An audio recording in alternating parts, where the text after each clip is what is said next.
vamos a hablar el día de hoy acerca de aspectos generales de lo que es la psicología forense. En algunas latitudes también se le llama psicología jurídica. La psicología forense es aquella área de la psicología que trata de asistir a los procesos judiciales donde los jueces y las juezas requieren pues, de nuestra asesoría para tener mayor información fidedigna a la hora de emitir una sentencia. En el caso de mi persona particularmente, tengo la especialidad en psicología forense directamente de estudios en familia. Casi la mayoría de colegas trabajan más en el área penal. ¿Qué se ve? Pues en el área de familia, específicamente todo lo que tiene que ver con conflictos de pareja, divorcios, separaciones, guardacrianza, régimen de visitas, adopciones. Y como ciencia, la psicología forense se enriquece de algunos aportes de otras áreas de la psicología, como podría ser la psicología clínica, la psicología educativa, la psicología social y otras ciencias, particularmente la criminología, la victimología. También se apoya en procesos alternativos como la mediación y la conciliación para poder ejercer pues, un ámbito más amplio en cuanto a su quehacer. ¿Cuáles son los aspectos diferenciales que tiene la psicología forense con respecto a otras especialidades de la psicología particularmente? Bueno, un aspecto fundamental a destacar es que el cliente o la persona cliente no es la persona que yo tengo enfrente o que estoy evaluando o con la que estoy conversando, sino que es un juez o una jueza, es decir, es un tercero, la persona que es mi cliente y a quien yo le debo pues dar cuenta de mi investigación. Por lo tanto, mi investigación bastante amplia, comienza con una pregunta judicial que se fundamenta en este proceso psicolegal que se está dirimiendo ante un juzgado. En el caso de mi trabajo cotidiano es en un juzgado de familia. Dentro de la expectativa que se tiene para mi trabajo es efectivamente poder emitir un diagnóstico de la situación, un diagnóstico también de la situación de aquellas personas que están insertas en este conflicto y que al juez o a la jueza le interesa conocer a mayor profundidad su condición para poder emitir una sentencia lo más apegada precisamente a esa realidad. También se puede emitir un pronóstico focalizado, es decir, qué aspectos de los que se valoran podrían decirle al juez o a la jueza cómo sería la situación, por ejemplo, de un niño o una niña si por X motivo hay que establecer una monoparentalidad, cómo sería su posible inserción en ese entorno, si se tiene que hacer, por ejemplo, incluso una restitución internacional, qué pronóstico tendría pues, esa situación. Evidentemente, este tipo de evaluaciones no implican una bolita mágica, sino que implican un proceso de investigación amplio, donde él o la perito va a tener muchas fuentes de información que van a permitirle triangular esos datos y llegar a conclusiones bastante certeras con respecto a la respuesta de esta pregunta judicial. Les decía que esta evaluación se hace en un contexto psicosociolegal, se dice psicológico, en tanto que efectivamente hay una persona al menos que va a ser evaluada, pero que como todo ser humano, esta persona coexiste con todo un ecosistema, con todo un entorno social, que también es importante porque le demarca un poco su modus vivendi. Este entorno social pues evidentemente está regulado por toda una serie de legislaciones, que es donde efectivamente observamos el ámbito legal. La ciencia forense, como casi todas las áreas de la psicología, está amparada y regida por los derechos humanos. ¿Esto qué implica? Bueno, implica que el psicólogo o la psicóloga forense, antes de iniciar una evaluación, antes de iniciar su peritaje, tiene que ser muy explícito con la persona que va a evaluar en cuanto a cuáles son los derechos que le amparan. Una de las circunstancias privilegiadas que tenemos los seres humanos es el derecho a tener nuestra vida privada, nuestro foro íntimo, y que éste permanezca así, en la intimidad. No es un derecho que pueda arrojarse a alguien el entrar a este foro y publicarlo o criticarlo o dañar esta intimidad. Por lo tanto, a la hora de iniciar una evaluación forense en lo que se llama consentimiento informado, nosotros tenemos que hacerle ver a la persona que va a ser evaluada que en nuestra evaluación, nuestra intervención es voluntaria, que si bien es cierto el sistema judicial está interesado en la evaluación nuestra, es fundamental que esta persona dé su consentimiento en la medida en que vamos a entrar a su foro interno, vamos a indagar en aspectos muy privados y que efectivamente no se van a publicar tal cual en nuestro peritaje o en nuestro dictamen, sea este oral o escrito, sino que evidentemente va a ser parte del material a analizar. También es importante hacerle ver a la persona que es muy pertinente la evaluación, pero que aún sin esta evaluación el juez o la jueza tiene otros elementos para poder decidir en sentencia, como sería la prueba material, la prueba documental o la prueba testimonial. La prueba pericial es solamente uno de los elementos, no por tanto incluso es la fuente más importante. Sin embargo, es una fuente relevante. Otro aspecto esencial es un aspecto ético en cuanto al quehacer del profesional en psicología forense, y es que no existe un secreto profesional típico como existiría en otras intervenciones. Yo tengo que dejarle claro en este consentimiento informado a la persona que va a evaluarse que la información que me dé va a ser una información que va en alguna medida a publicitarse. ¿Por qué? Porque yo voy a emitir un dictamen, incluso voy a asistir a una audiencia pública donde van a haber otras personas que van a conocer esos datos. Si bien es cierto, no van a conocer con exactitud todos los datos, pero sí aquellos que son relevantes al proceso, pues evidentemente adquieren alguna identidad pública. Y por tanto, esta persona tiene que, a la hora de consentir la evaluación, ser consciente de esto, de que no va a haber amparo al secreto profesional en toda su extensión en el manejo de los datos que me dé. Otros aspectos diferenciales de la especialidad en psicología forense es que, bueno, que él o la perito es una persona que hace una evaluación imparcial. En principio nosotros el interés es responder a la pregunta judicial, no es ni beneficiar ni perjudicar a la persona o a las personas evaluadas, es simplemente tratar de brindarle al juez o a la jueza aquellos datos que son importantes y relevantes para que pueda conocer a profundidad y de una forma científica pues cuál es la situación o la condición de aquellas personas que están insertas en el conflicto que está dirimiendo. Por lo tanto, nosotros no somos terapeutas, ¿ya? Si bien es cierto, dentro del sistema judicial y en las audiencias se puede convocar a un profesional en psicología en el rol de terapeuta, nuestro rol como perito no es terapéutico. El rol de terapeuta será aquel rol que ejerza un profesional privado contratado por una de las partes precisamente para recibir psicoterapia. En el caso del perito, reitero, es un rol imparcial, no hay un interés particular, sino hay un interés directo de asesorar al juez o a la jueza de manera imparcial. Tampoco nosotros somos asesores de las personas o de las partes, ¿verdad? Incluso del fiscal o la fiscala o del defensor o la defensora en el conflicto que se está suscitando. Nosotros, reitero, tenemos un rol imparcial. Puede existir un colega que trabaje en el rol de asesor, incluso de crítico del perito principal o del perito de juzgado o de fiscalía.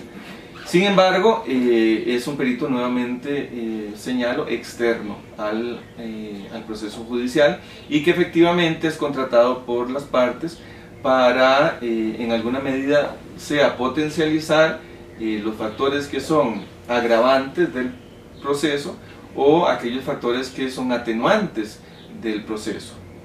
En el caso de nosotros, como peritos, emitimos un dictamen conclusivo. Es importante señalar que no es un informe, porque en algunas latitudes se le llama informe. Yo puedo decir que informo cuántos carros hay en el parqueo, pero eso no es un trabajo científico, es simplemente una observación. En el caso del el perito forense, psicólogo, emite un dictamen, es decir, una opinión científica, una opinión basada en un análisis de datos y que tiene como razón de ser, reitero, orientar al juez o la jueza en sentencia. Este dictamen puede ser ampliado si se requiere de mayores datos a la hora de emitir las conclusiones, puede ser aclarado, es decir, puede haber una ampliación o una aclaración de este dictamen si hay nuevamente datos confusos o que no quedan del todo claros para las partes o para el juez. Puede haber también una adición, es decir, si el juez o la jueza está interesado en que además de la investigación que le aportamos, le adicionemos otra información, se puede perfectamente adicionar. Algunas veces requiere pues, de asumir otras fuentes de información, otras no, otras con las fuentes que ya tenemos podemos perfectamente hacer esta adición. Es importante señalar también que el periodo de validez de nuestro dictamen es aproximadamente de 6 meses, siempre y cuando no exista una situación que haya movilizado o digamos deteriorado la condición de la persona o generado algún tipo de distorsión a la situación psicosocial que evaluamos. Si eso es así, es muy importante hacer una actualización, ya sea, qué sé yo, para señalar casos si hubo algún accidente o hubo algún deceso de algún familiar o alguna situación que le movilizara emocionalmente. Es importante que hagamos una actualización porque la idea es que el juez tenga pues la condición psicosocial de la persona de la manera más actual posible. Con respecto al ejercicio de la ciencia forense, es muy importante que es un abordaje interdisciplinario. Nosotros somos parte del foro, parte de ese cuerpo de peritos, reitero, que asesoramos al juez. No por casualidad la ciencia se llama ciencias forenses, ¿verdad? Y la psicología, pues psicología forense, en tanto que pertenecemos a este foro de análisis y discusión. Podemos trabajar entonces con profesionales de derecho, medicina, administración, informática, criminología, de muy distintas áreas. Estos profesionales que trabajamos en el área forense, pues evidentemente trabajamos en lo que es la investigación y la definición de situaciones o circunstancias, conductas que violentan las leyes de alguna forma. Participamos también en la evaluación especializada de ilícitos, facilitando, reitero, la decisión judicial con respecto a estos comportamientos atípicos. Argumentando también desde el análisis de la defensa en favor de los derechos de las partes en pugna. ¿Esto qué quiere decir? Bueno, que el principio de que todos los seres humanos somos iguales ante la ley y que en principio debería aplicarse la ley de manera igual a todos, no es tan cierto en el momento en que nosotros analizamos que las circunstancias de las personas son muy diferentes. Entonces, de ahí la riqueza de la psicología forense en el análisis de las circunstancias de los delitos. Algunas personas delinquen con dolo, es decir, con toda la intención de generar daño a terceros. Otras personas delinquen también, pero bajo circunstancias muy particulares que incluso podrían ser factores atenuantes de las sanciones.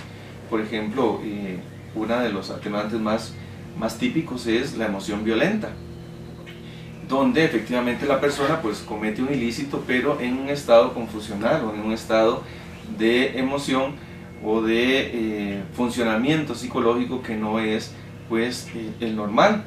Y esta evaluación es muy importante a la hora de que el juez en sentencia pues pueda efectivamente aplicar una pena mayor o menor dependiendo pues del nivel de culpabilidad que tenga la persona que ha ejercido el ilícito. Nosotros dentro del análisis que hacemos pues valoramos la personalidad de los sujetos que están en estas circunstancias, pero también se valoran las situaciones que conllevan los comportamientos que está mostrando el ser humano, aquellas circunstancias que contextualizan el comportamiento ilícito. Reitero que eso permite al juez establecer una punición más sana y además argumentar aspectos de prevención, por ejemplo, si la persona tiene algún tipo de patología previa o la persona tiene pues alguna adicción, y esos factores pues podrían perfectamente ayudarle al juez o a la jueza a prevenir posibles situaciones a través de, por ejemplo, una prisión preventiva, posibles reiteraciones del delito a través de sanciones alternativas como podría ser la prisión preventiva. Es también importante que nuestro trabajo permite la recuperación del ejercicio responsable de la ciudadanía en libertad, es decir, aquellas personas que ya están insertas en el sistema judicial a través de una evaluación forense, el juez o la jueza tiene la posibilidad de saber si están en condiciones de reincorporarse al entorno social sin que efectivamente aquel comportamiento que les llevó a estar privados de libertad se vuelva a dar. Es muy importante señalar que la psicología forense se nutre de ciencias, como señalaba al principio, como la criminología, es decir, trabajamos directamente con profesionales en criminología, pero además nosotros retomamos aspectos de la criminología y los psicologizamos, por decirlo de alguna forma. Entonces, en este sentido podemos, como profesionales, aportar comprensión en cuanto a las condiciones psicógenas o psicopatológicas que podrían determinar la conducta criminal. Podríamos también ayudar a organizar y finiquitar perfiles criminológicos. Podríamos ayudar también en la reconstrucción de los posibles escenarios de crímenes, incluso realizar lo que se llama autopsia psicológica. La autopsia es un procedimiento de investigación a profundidad, no es rajar a una persona y hacerle en partecitas como lo hace el patólogo forense, sino que es un análisis científico pormenorizado. ¿Qué se entiende por autopsia psicológica? Bueno, efectivamente cuando la muerte del sujeto es un poco dudosa y no se sabe específicamente si hubo un deceso por homicidio o por suicidio, entonces la idea es reconstruir las últimas 24 horas de esta persona a través de entrevistas con fuentes colaterales que efectivamente estuvieron cerca de este sujeto. Algunas autopsias psicológicas demandan una muy extensa cantidad de entrevistas, y la idea o la intención es mostrarle al juez o a la jueza dentro del proceso judicial cuáles fueron pues, como los comportamientos mostrados por este sujeto, un poco para poder definir si la muerte fue natural o provocada. Se establece también dentro de nuestro quehacer pautas o acciones para contribuir a programas de prevención del delito en el seno de la sociedad. En este caso, la idea es que a través de nuestros análisis se sistematice información que podría generar o facilitar políticas públicas que prevengan en alguna medida pues, conductas ilícitas. También nos nutrimos como científicos de lo que es la ciencia de la victimología, ya que trabajamos con personas víctimas.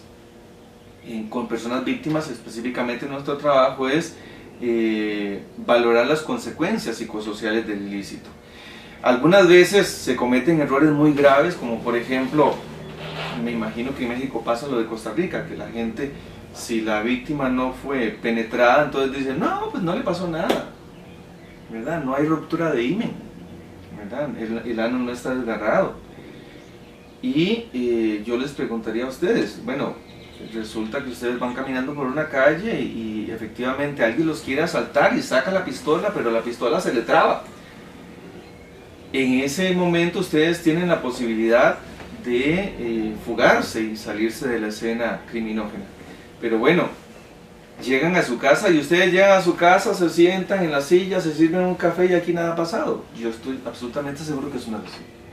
O sea, probablemente llegan a su casa asustados, llegan a su casa muy contrariados, ¿verdad? Y hay toda una afectación psicológica, psicosocial, porque evidentemente este comportamiento tuyo va a generar en tu entorno más inmediato preocupaciones, incluso la toma de una serie de medidas que afectan el entorno. Y eso precisamente es lo que se llama daño psicológico.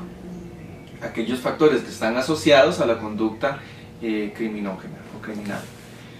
En este mismo sentido, también nosotros como profesionales tenemos un rol protagónico en tanto la definición de políticas o acciones o interacciones que velen para evitar la revictimización de las personas usuarias del sistema judicial en cada uno de los procesos a dirimir. Por ejemplo, es muy típico que las víctimas de abuso sexual sean entrevistadas de manera reiterada. Y eso es un proceso revictimizante, en tanto que la persona tiene que contar una y otra vez aquello que le ha lesionado tanto. Gran parte de los profesionales en psicología forense, por no decir que todos, estamos en el acuerdo de que este tipo de entrevistas, este tipo de intervenciones deben de hacerse en cámara de GSL. Es decir, deben de grabarse una única vez en audio y vídeo, y ese material tiene que utilizarse en el análisis del proceso. Incluso en el mismo juicio, el tribunal, los jueces a cargo, pueden ver de primera mano este material sin necesariamente tener que cuestionar o investigar a la víctima de manera reiterada. Lo que se espera es que con este material el tratamiento de la persona que ha sido victimizada pues sea más sano y no tan agresivo. La psicología, les decía, se nutre también de o facilita procesos alternativos en la resolución de conflictos. La psicología forense, por ejemplo, valora condiciones de vulnerabilidad y puede mediar con otros profesionales que estas condiciones de vulnerabilidad reciban el trato que merecen. Por ejemplo, una víctima de violencia doméstica, pues evidentemente puede estar en un estado alterado de emoción, y eso implica pues que la entrevista que el juez o la jueza le hace pues tiene que hacerse de una manera especializada para que la persona pues no se sienta cuestionada en su condición. Igual podría pasar con personas que, por ejemplo, tienen discapacidad auditiva o discapacidad visual, personas que tienen discapacidad cognitiva, ¿verdad? O personas adultas mayores que ya tienen pues un deterioro significativo de sus capacidades o de sus habilidades, y el o la profesional de psicología forense puede mediar en el abordaje de este tipo de usuarios del sistema judicial, que si no se aplica o no se participa el perito forense, el perito psicólogo forense, pues van a tener una intervención más precaria del sistema, incluso un tratamiento injusto o que atente contra sus derechos fundamentales básicos.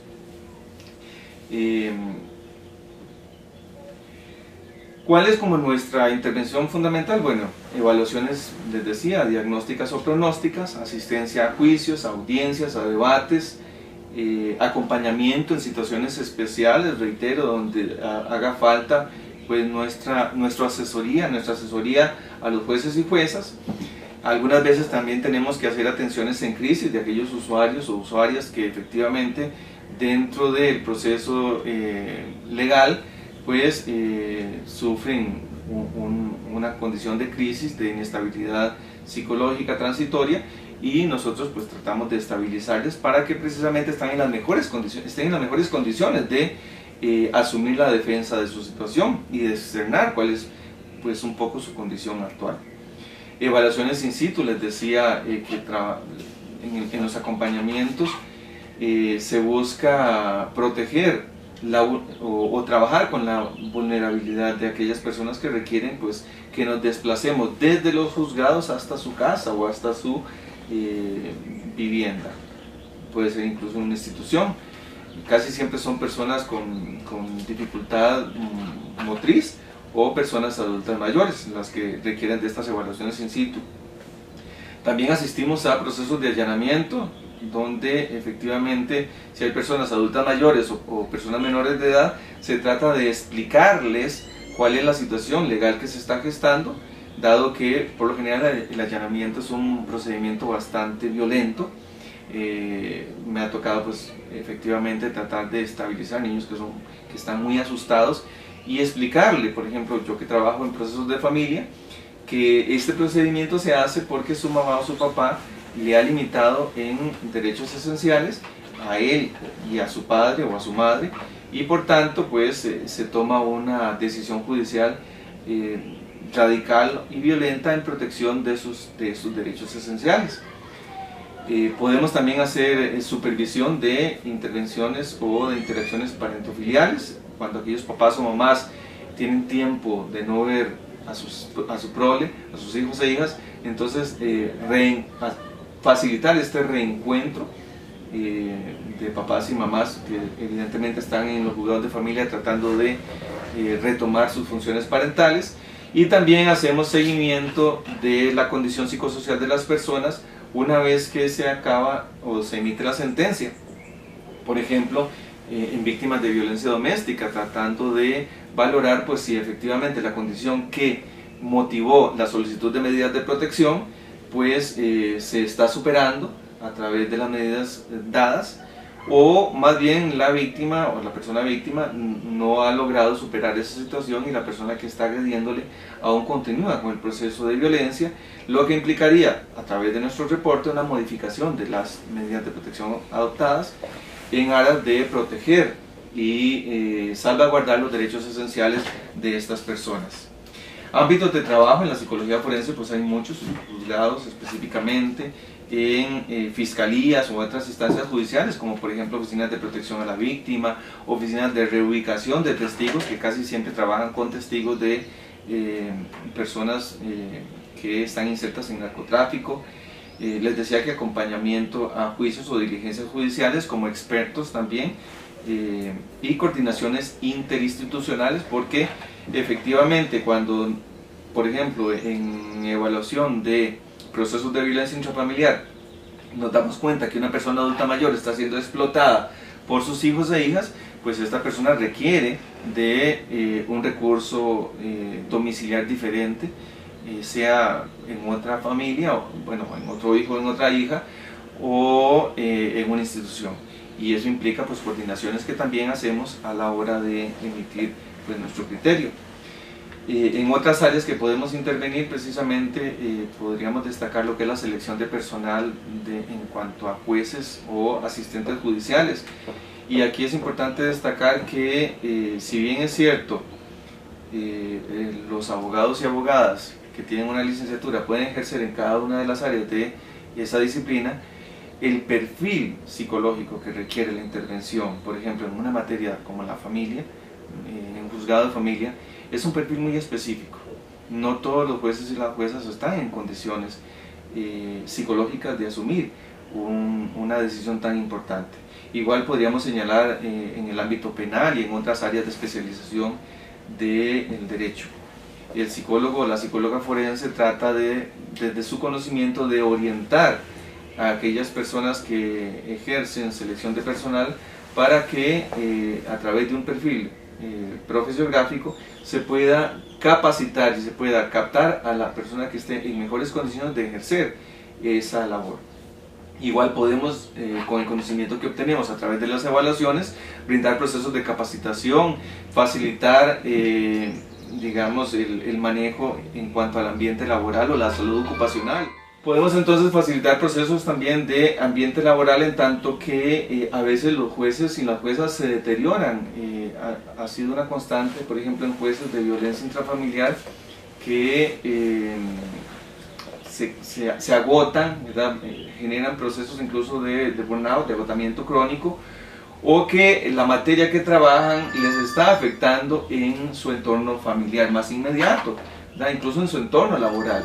Y por lo tanto, los profesionales en psicología forense también podemos decir o aportar en cuanto a la mejoría de la calidad del ambiente laboral y de la salud ocupacional, por supuesto. Atendemos, les decía, víctimas y facilitamos procesos de mediación y conciliación. ¿Cuál es el proceso evaluativo? Ya para ir terminando mi intervención, bueno, específicamente nuestro proceso pericial inicia con un análisis documental profundo, es decir, expedientes clínicos, expedientes laborales, expedientes digamos educativos de aquellas personas que estamos prestas a evaluar, exploración también de antecedentes de intervención de otros profesionales, psiquiatras, psicólogos, o de antecedentes incluso judiciales, en otros procesos judiciales que esta persona o estas personas han tenido. Indagamos también fuentes colaterales, vecinos, vecinas, compañeros o compañeras de trabajo, parejas, hijos. La idea es tener con todas estas fuentes colaterales un perfil básico del sujeto que vamos a tener enfrente a evaluar. Este perfil básico nos va a permitir también, aunado al interior judicial del peritaje, elegir y seleccionar las pruebas que vamos a aplicar, interpretar también estas pruebas, todo este material, hacer una entrevista pormenorizada. Hay que recordar que la entrevista forense tiene no solamente la capacidad de captar información, sino que es una información que debe clarificarse y debe además confrontarse con otros datos, triangulizando la información de manera que obtengamos pues datos fidedignos. Y evidentemente la investigación se concluye haciendo el examen mental, es decir, aquellas circunstancias que son notoriamente propias del sujeto que estamos evaluando en cuanto a capacidades, habilidades o comportamientos. El dictamen específicamente, pues reitero, se circunscribe a la pregunta judicial. Es muy importante que la metodología que se aplique y las fuentes de información consultadas queden explícitas en el dictamen. Es muy importante sistematizar la información que es relevante para responder la pregunta judicial y evidentemente que nuestras conclusiones estén abocadas a responder esa pregunta judicial. Espero haberles podido ayudar un poco en cuanto a lo que es la ciencia forense. Quedo a su disposición. Mi nombre es David Ramírez Acuña y mi correo electrónico darama@costarricense.cr. Muchas gracias.